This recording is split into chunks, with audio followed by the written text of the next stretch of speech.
ഇദ്ദേഹത്തിന്റെ ബോംബ് നിർമ്മാണ ഫാക്ടറി കണ്ടെത്തിയിട്ടുണ്ട്. അതിന്റെ വിശദാംശങ്ങളാണ് ഇപ്പോൾ പുറത്തു വന്നിരിക്കുന്നത്. ഇത് വളരെ ഇമ്പോർട്ടന്റ് ആയിട്ടുള്ള ഒരു വാർത്ത തന്നെയാണ്. ഞാൻ അതിന്റെ ചരിത്ര പശ്ചാത്തലത്തിൽ നിന്ന് തന്നെ തുടങ്ങാം. അധികം ദൂരെയൊന്നുമല്ല ചരിത്രം. 2023 ഫെബ്രുവരിയിൽ മ്യൂണിക് സെക്യൂരിറ്റി കോൺഫറൻസ് എന്ന് പറഞ്ഞൊരു കോൺഫറൻസ് നടക്കുകയുണ്ടായി അമേരിക്കയിൽ. അതിൽ ജോർജ് സോറോസ് പറഞ്ഞ ഒരു കാര്യമുണ്ട്. മോദിയുടെ ശക്തി അദാനിയുടെയാണ്, അതുകൊണ്ട് അദാനിയെ ആക്രമിക്കുക, അദാനിയെ താഴെ വീഴ്ചാൽ മോദി സ്വയം വീണുകൊള്ളും. ഇതായിരുന്നു ജോർജ് സോറോസിന്റെ അജണ്ട. ഹിൻഡൻബർഗ് റിപ്പോർട്ട് അന്ന് പുറത്തു വന്നു. ജോർജ് സോറോസും ഹിൻഡൻബർഗും എന്ന് പറയുന്നത് ഒക്കെ ചങ്ങായിമാരാണ്. അവർ തമ്മിലുള്ള വ്യാപാര ഇടപാടുകളൊക്കെ വളരെ വ്യക്തവുമാണ്. അപ്പോൾ ഈ ഹിൻഡൻബർഗ് റിപ്പോർട്ട് കൊണ്ടുവന്നത് അദാനിയെ താഴെ വീഴിക്കാൻ വേണ്ടി ശ്രമിക്കുന്നു, അതോടൊപ്പം തന്നെ അദാനി വീഴുന്നതോടെ മോദിയും വീഴും. ഇതായിരുന്നു ജോർജ് സോറോസിന്റെ പ്രഖ്യാപിതമായ അജണ്ട. ഇതൊരു രഹസ്യ അജണ്ടയൊന്നുമല്ല, ഇത് അദ്ദേഹം പരസ്യമായി പ്രഖ്യാപിച്ച കാര്യമാണ്, എല്ലാ വാർത്തകളിലും വന്ന കാര്യമാണ്. അതിൽ അദ്ദേഹം പറഞ്ഞ കാര്യം മോദിയെ വീഴ്ത്തുക, ഇന്ത്യയിലെ ഡെമോക്രസിയെ തകർക്കുക.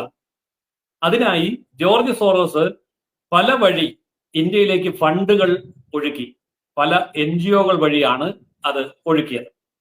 അപ്പോൾ അങ്ങനെ ഫണ്ട് ഒഴുക്കാൻ വേണ്ടി പല NGOകളെയും അദ്ദേഹം ഉപയോഗിക്കുമ്പോൾ അതിനുമുണ്ട് ഒരു ചരിത്ര പശ്ചാത്തലം. പണ്ഡിറ്റ് ജവഹർലാൽ നെഹ്റുവിന്റെ കസിനായിട്ടുള്ള BK നെഹ്റു കല്യാണം കഴിച്ചിരിക്കുന്നത് ഫോറി നെഹ്റു എന്ന് പറയുന്ന ഒരു വനിതയാണ്. ഈ ഫോറി നെഹ്റുവായിട്ട് ജോർജ് സോറോസിന്റെ ഫൗണ്ടേഷനും ജോർജ് സോറോസിനും ബന്ധമുണ്ട്.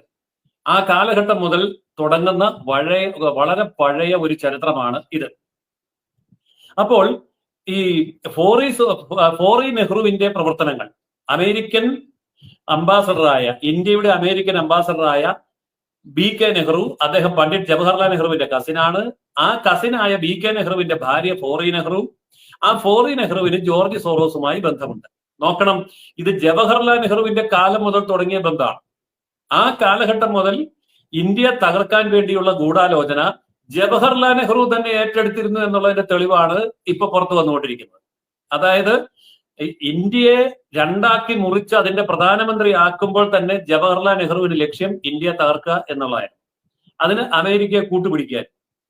അതിന് ആ കാലഘട്ടം മുതൽ ഈ കാലഘട്ടം വരെ ബന്ധം തുടരുന്നു എന്നുള്ളതിന്റെ മറ്റൊരു തെളിവാണ് FDL-AP ഫൗണ്ടേഷൻ എന്ന് പറയുന്ന ഒരു അമേരിക്കൻ ഫൗണ്ടേഷൻ ഉണ്ട്, ഒരു അന്താരാഷ്ട്ര NGO ആണ്. ഈ ഫൗണ്ടേഷന്റെ ഇപ്പോഴത്തെ കോ പ്രസിഡന്റിന്റെ പേര് സോണിയ ഗാന്ധി എന്നാണ്. അപ്പോൾ FDL-AP foundation, George Soros, Hindenburg, ഇങ്ങനെ തുടങ്ങുന്ന പരമ്പരയുടെ അവസാനത്തെ കണ്ണി ആ ഫൗണ്ടേഷന്റെ കോ പ്രസിഡന്റ് ആയിരിക്കുന്ന സോണിയ ഗാന്ധിയിൽ എത്തിച്ചേരുന്നു.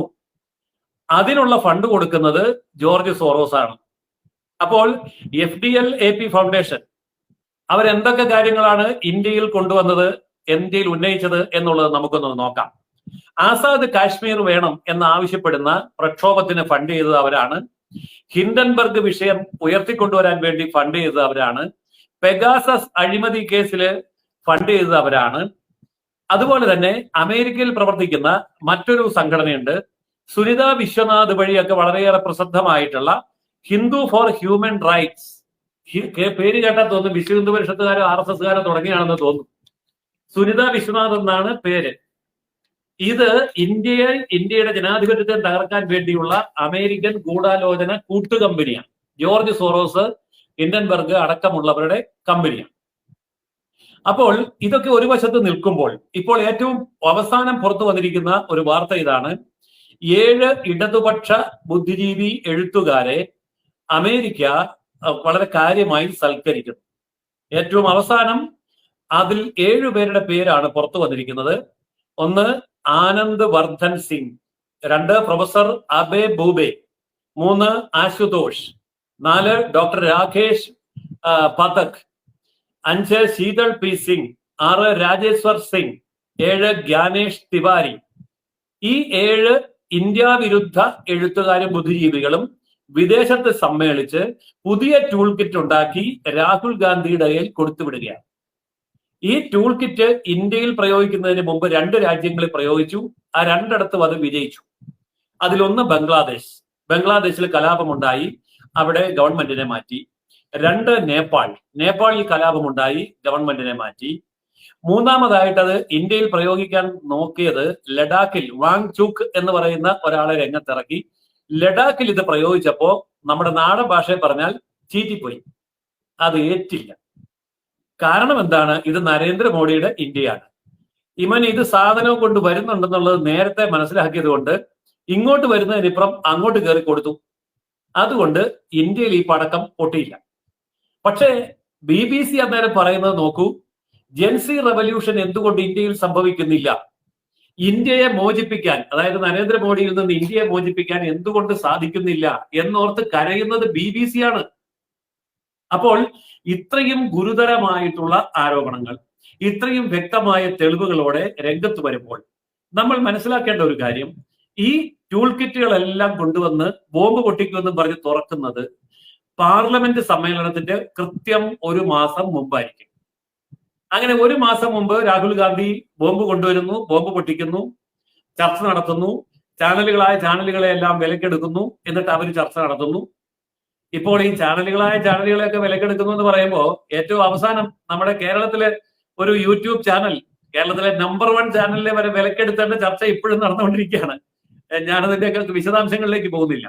അപ്പോൾ ചെറുകിട യൂട്യൂബ് ചാനൽ മുതൽ വൻകിട ദേശീയ നാഷണൽ ചാനലുകൾ വരെ വിലക്കെടുത്തുകൊണ്ട് ഇത്തരം ബോംബ് പൊട്ടിക്കുമ്പോൾ വിദേശ ശക്തികൾക്ക് കൃത്യമായിട്ടുള്ള ഒരു ലക്ഷ്യമുണ്ട്: ഇന്ത്യയുടെ ജനാധിപത്യത്തെ തകർക്കുക.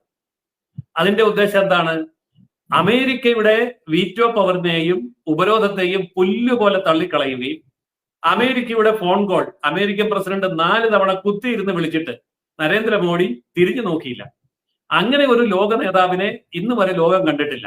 അമേരിക്ക വിളിക്കുമ്പോൾ മുട്ടയിൽ നിൽക്കാൻ പറഞ്ഞാൽ ഇഴയുന്ന നേതാക്കന്മാരെ ലോകം കണ്ടിട്ടുള്ളൂ. പക്ഷേ 4 ദിവസം തുടർച്ചയായിട്ട് അമേരിക്കൻ പ്രസിഡന്റ് ഫോൺ വിളിച്ചിട്ട് എടുത്തില്ല. അവസാനം നാണം കെട്ട് അമേരിക്കൻ പ്രസിഡന്റ് ഫോൺ വിളി നിർത്തുകയാണ് ഉണ്ടായത്.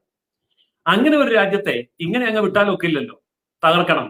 അതിനാണ് ഇപ്പോൾ ഈ പല വിധത്തിലുള്ള കലാപങ്ങൾ ഇന്ത്യയിലെ പ്രതിപക്ഷ നേതാവിനെയും ഇന്ത്യയിലെ പാർലമെന്റിനെയും ഇന്ത്യയിലെ പത്രമാധ്യമങ്ങളെയും ബുദ്ധിജീവികളെയും എഴുത്തുകാരെയും ഒക്കെ വിലക്കെടുത്തുകൊണ്ട് ഒരു ജൻസി കലാപത്തിന് കോപ്പ് കൂട്ടിക്കൊണ്ട് വിദേശത്തിരുന്നു കൊണ്ട് ഈ കാര്യങ്ങൾ പണിയുന്നത്. ആ പണിശാലയിലെ വൈസ് പ്രസിഡന്റ് ആണ് സോണിയാഗാന്ധി. ആ സോണിയാഗാന്ധി ഉൾപ്പെടെയുള്ളവർ പണിതു കൊടുക്കുന്ന ആയുധവുമായിട്ടാണ് രാഹുൽ ഗാന്ധി പാർലമെന്റിലേക്ക് പോകുന്നത്. ആ രാഹുൽ ഗാന്ധിക്ക് അകമ്പടി സേവിക്കുകയാണ് ഇവിടുത്തെ മാധ്യമങ്ങളും ബുദ്ധിജീവികളും ചെയ്യുന്നത്.